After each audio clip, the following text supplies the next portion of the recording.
నమస్తే, welcome to Ujjal TV. ఇవాళ మనతోటి బీఆర్ఎస్ రాష్ట్ర నాయకురాలు సుశీల రెడ్డి గారు ఉన్నారు. వారితో మాట్లాడే ప్రయత్నం చేద్దాం. మేడం నమస్తే. మేడం నమస్తే. రాష్ట్రంలో చాలా సమస్యలు ఉన్నాయి. ప్రధానంగా స్టూడెంట్స్, పాపం వాళ్ళు చదువుకునే విద్యార్థులు. నిన్నగాక మనం పేపర్లో చూసాం, గుడ్డు కారంతో వాళ్ళకి భోజనం పెట్టినటువంటి పరిస్థితి. ఇంకా సంక్షేమ హాస్టల్లో చాలా మంది విద్యార్థులు చనిపోయిన పరిస్థితి కూడా మనం చాలా గతంలో చూసాం. ఇన్ని సమస్యలు రాష్ట్రంలో స్టూడెంట్స్ పరిస్థితి ఉంటే కేవలం రాష్ట్రంలో సమస్యలు వెళ్ళినట్టు కేటీఆర్ గారిని టార్గెట్ చేయడము, అసలు స్టూడెంట్స్ నిర్లక్ష్యం చేయడం ఎలా చూస్తున్నారంటారు? స్టూడెంట్లు అని గుర్తొస్తే నాకు దుఃఖం ఆగది. ఎందుకనంటే రోజు కొన్ని వీడియోలు, ఒక ఒక సంఘటన మరచిపోక ముందే ఇంకొక సంఘటన, ఒకటి మరవక ముందే ఇంకొక సంఘటన. గొడ్డు కారం వేసి నీళ్ళ చారేసి వాళ్ళు అక్కడ అంతా ఎంతకంటే ఎలుకలు ఈగలు అన్నంత విషాహారం తిని ఘోరమైన ఆసుపత్రి పాల్గొలుతుండ్రు, చనిపోతుండ్రు. సిగ్గు లేకుండా ఒక ప్రభుత్వము, అంతకుముందు ఏదైతే కేసీఆర్ గారి ప్రభుత్వంలో ఎస్సీలకు బీసీలకు వెనుకబడిన తరగతుల వారికి అందరికీ విద్యను అందించాలనే ఆకాంక్షతోని 1000 గురుకులాలు పెట్టి వాళ్ళకు ఎంత మంచిగా అంటే నిజంగా కూడా చాలా చెప్పినట్టే చేసిండ్రు. కేసీఆర్ గారు మనమరు, కేటీఆర్ గారు కొడుకు వాళ్ళ బిడ్డ ఏదైతే తింటారో అట్లనే అన్నంత అరటిపండు, గుడ్డు, పాలు, సన్నబియ్యము అంత మంచిగా ఇచ్చి వాళ్ళకు ఇట్లా చేస్తా అంటే నిజంగా కూడా ఇది ఎంత దారుణం అంటే మాకు నిజంగా కూడా వాళ్ళ ఉసురు తలుగుతుంది రేవంత్ రెడ్డికి.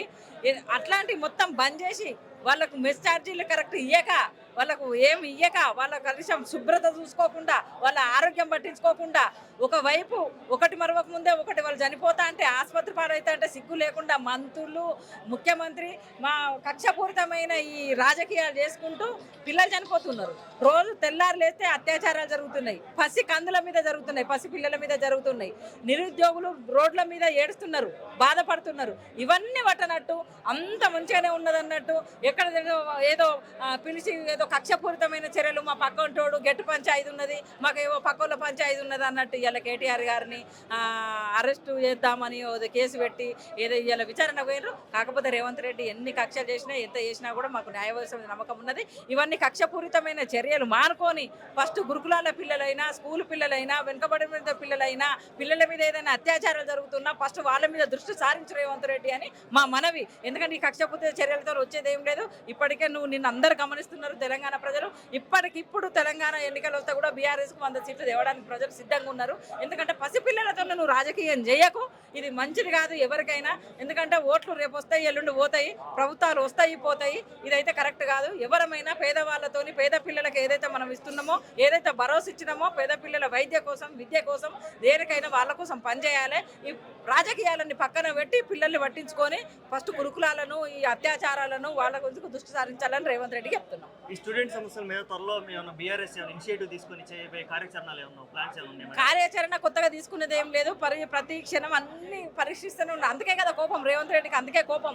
విద్యార్థులకు నిలబడుతున్నారు, నిరుద్యోగులకు నిలబడుతున్నారు, పసిపిల్లలకు నిలబడుతున్నారు, ప్రజలకు నిలబడుతున్నారు, రైతులకు నిలబడుతున్నారు, హైడ్రాకు నిలబడుతున్నారు, మూసీకి నిలబడుతున్నారు. ఎక్కడ ఏ కష్టం వచ్చినా కూడా ప్రజల కాలుకు ముళ్ళు అంటుతాయి. బీఆర్ఎస్ వచ్చి వాళ్ళకి అండగా నిలబడుతున్నారు. మొన్న లగిచర్లకు మొన్న ఎట్లా నిలబడ్డాం, అట్లా తెల్లారు లేస్తే ఇక్కడికి తెలంగాణ భవన్కి వచ్చిర్రు, వాళ్ళ బాధలు చెప్పుకున్నాం. మేము కూడా వచ్చినాం, రోజు వాళ్ళతోనే ఉన్నాం, వాళ్ళతోనే తిన్నాం, వాళ్ళతోనే ఉన్నాం. అయ్యో అని అక్కులు చేర్చుకుంటున్నారు. ఇదంతా కావద్దు, నాకు మైనస్ వస్తుంది, మళ్ళీ వీళ్ళే వచ్చేటట్టున్నారు ఉద్దేశంగా ఈ రానిపోని ఈ కక్షపూరితమైన చర్యలు తీసుకొని ఈ కక్షపూరితమైన కేసులు పెడుతుంటారని ఇవన్నీ మాని కక్షపూరితమైన మాని ఒక ముఖ్యమంత్రి లెక్క ప్రవర్తించాలి. అందరి బాధలు, ప్రజల బాధలు, స్టూడెంట్ బాధలు అందరూ పట్టించుకోవాలని కోరుకుంటున్నాం. జై తెలంగాణ. Okay madam, thanks. రైతు పరిపాలన అంటే ఏంటో చూపిస్తానంటూ ఓట్లు వేయించుకొని బయటకు వచ్చారు. మరి రైతుల పరిస్థితి ఎలా ఉంది ఇప్పుడు రాష్ట్రం? ఇప్పుడు రైతులకు సంబంధించి వాళ్ళు 3 హామీలు ఇచ్చారు. 1 రుణమాఫీ, 2 రైతు బంధు 10 నుంచి 12,000 చేసి రైతు భరోసా చేస్తామని, 3వది రైతు కూలీలకు, వ్యవసాయ కూలీలకు 12,000 ఇస్తామని. ఈ 4గిట్లో ఏ ఒక్కటి సంపూర్ణంగా అమలు కాలేదు. రుణమాఫీకి సంబంధించి 41,000 కోట్లు డబ్బు అవసరమవుతుందని స్టేట్ లెవెల్ బ్యాంకింగ్ కమిటీ నిర్ధారించి 45 లక్షల మంది రైతులకు ఇవ్వాల్సిందని చెప్తే మీరు చేసింది ఏంది? 17,000 కోట్లతో 22 లక్షల మంది రైతులకు ఇచ్చి రుణమాఫీ అయిపోయిందని ఇలా దబాయిస్తూ ఉన్నారు. మరి రైతు బంధుకు సంబంధించి మేము 10,000 సరిపోవు, 15,000 ఇస్తామన్నారు. ఇలా 12,000 కుదించాల్సినటువంటి అవసరం ఎందుకు వచ్చింది? ఇలా 1,48,000 ఎకరాలు సేద్యం అవుతూ ఉంటే కేసీఆర్ పరిపాలనలో నీళ్ల వల్ల, కరెంటు వల్ల చేసినటువంటి వ్యవస్థ పెట్టుబడుల వల్ల ఇలా 1,48,00,000 ఎకరాలు సాగులోకి వచ్చింది వానాకాలంలో. మీరు మన వ్యాసంగికి వచ్చే వరకల్లా 60 లక్షలకు తగ్గుతుంది. తెలంగాణ మట్టి గురించి తెలియనటువంటి వాళ్ళు ఇవాళ మీరు సాగుయోగ్యమైనటువంటి భూమికి ఇస్తామంటే ఎంతకి ఇస్తారు? సాగుయోగ్యమైన భూమి ఎంత ఉంది? కొండలు గుట్టలు అని అన్నారు కదా, కొండలు ఎన్ని ఉన్నాయి, గుట్టలు ఎన్ని ఉన్నాయి? ఆ కొండలు గుట్టలు వెనుక ఉన్న ఆనకొండలు ఎవరు? మీరు ఏవి సంవత్సర కాలంగా పట్టించుకోకుండా కేవలం దుర్మార్గంగా వ్యవహరిస్తున్నటువంటి అంశాన్ని మేము ఈ సందర్భంగా గుర్తు చేస్తాం. రైతుల నోట్లో మట్టి కొడతా ఉన్నారు. ఉద్యోగుల పరిస్థితి చూసిర్రు. నేను ఒక ఏఎస్ఐ 6-8 వేల మంది ఉద్యోగులు రిటైర్ అయితే ఇప్పటి వరకు ₹1 రిటైర్మెంట్ ప్రయోజనం ఇవ్వలేదు. ఒక సరెండర్ లీవ్ లేదు, ఎన్కాష్మెంట్ లేదు, జీపీఎఫ్ లేదు, ఏది ఒక్కటి కూడా ఇవ్వకుండా ఇలా ఉద్యోగులు మొదటిసారి ఆత్మహత్య చేసుకునేటువంటి సందర్భం వస్తుంది. నిన్న ఏఎస్ఐ వీడియో పెట్టిండు, అందరినీ కలిసివేసింది. ఇప్పటికైనా 8,000 మంది ఉద్యోగులకు రిటైర్మెంట్ బెనిఫిట్లు ఇవ్వండి. మీరు డిఏలు ఇస్తామన్నారు, ఒక్క డిఏ ఇచ్చి చేతులు దులుపుకున్నారు, డిఏలు ఇవ్వలేదు. పిఆర్సీ జాడే లేదు, హెల్త్ కార్డులకు సంబంధించినటువంటి సమస్య లేదు. ఇట్లా మనం నిరుద్యోగ యువకులకు జాబ్ క్యాలెండర్ అన్నారు, జాబ్ లేని క్యాలెండర్ ప్రకటించారు. ఇవన్నీ కూడా మొత్తంగా కూడా ఈ 400 హామీలు 13 గ్యారంటీలకు సంబంధించి పెద్ద ఎత్తున మేము ప్రజల్లోకి తీసుకుపోతాం, ప్రచారం చేస్తాం. డెఫినెట్గా ఈ ప్రభుత్వాన్ని ప్రజాక్షేత్రంలో నిలబెడతాం. ఒకవేళ కేటీఆర్ గారు అరెస్ట్ చేస్తే ఎలా ఉండబోతుంది, కార్యాచరణ ఎలా ఉండబోతుంది? కేటీఆర్ని అరెస్ట్ చేసినా, హరీష్ను అరెస్ట్ చేసినా, ఇంకెవరిని అరెస్ట్ చేసినా బీఆర్ఎస్ పార్టీలో 60 లక్షల మంది సైన్యం ఉంది. నిన్న మా హరీష్ రావు గారు చాలా స్పష్టంగా చెప్పినారు, కుటుంబంలో ఏ ఒక్కరికి ఏమి జరిగినా ఈ 60 లక్షల కుటుంబం అంతా ఒక్కటిగా ఫైట్ చేస్తుందని చెప్పినాం. అట్లా ఫైట్ చేస్తాం. కాబట్టి ఇవాళ బీఆర్ఎస్ పార్టీ అనేటువంటిది ఒక అద్భుతమైనటువంటి చైతన్యం గల తెలంగాణ కోసమే పుట్టినటువంటి పార్టీ. అసాధ్యమని చెప్పిన దాన్ని సకల జనుల సమ్మె, మిలియన్ మార్చు, రాజీవ్ దారి రాస్తా, రైలు రోకో లాంటి గొప్ప గొప్ప ఉద్యమాలు, పెన్ డౌన్ లాంటి గొప్ప గొప్ప ఉద్యమాలు చేసినటువంటి చరిత్ర ఉన్నటువంటి తెలంగాణకు మీరు ఎందరిని అరెస్ట్ చేసి కేసులు ఎదుర్కొంటాం, న్యాయంగా మేము పోరాడతాం. కానీ రైతు బంధుపై ప్రశ్నిస్తాము, నిరంతర విద్యుత్పై ప్రశ్నిస్తాము, వ్యవసాయ కూలీల గురించి ప్రశ్నిస్తాము, రైతుల గురించి ప్రశ్నిస్తాము, నిరుద్యోగుల గురించి ప్రశ్నిస్తాము, మహిళల గురించి ప్రశ్నిస్తాము, ఉద్యోగాల గురించి ప్రశ్నిస్తాం.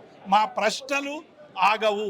మా ప్రశ్నకు పరిష్కారం మీరు ఇచ్చిన హామీలు అమలు కావాలి, అంతే తప్ప అరెస్టులతో ఈ సమస్య పరిష్కారం కాదనేటువంటి విషయాన్ని మేము స్పష్టం చేస్తాం. రాష్ట్ర సాధన కొరకు ఎన్నో కార్యక్రమాలు, ఉద్యమాల్లో పాల్గొన్నాం. మీరు రేపు రేవంత్ రెడ్డి గారి మీద ఒకవేళ కేటీఆర్ గారు కనుక అరెస్ట్ అయితే ఏమైనా ఉద్యమాలు తీసుకొచ్చే అవకాశాలు ఏమైనా కనిపిస్తున్నాయి? మేము శాంతియుతంగానే ఉద్యమాలు చేస్తాము, మేము అరాచకాలు చేయము.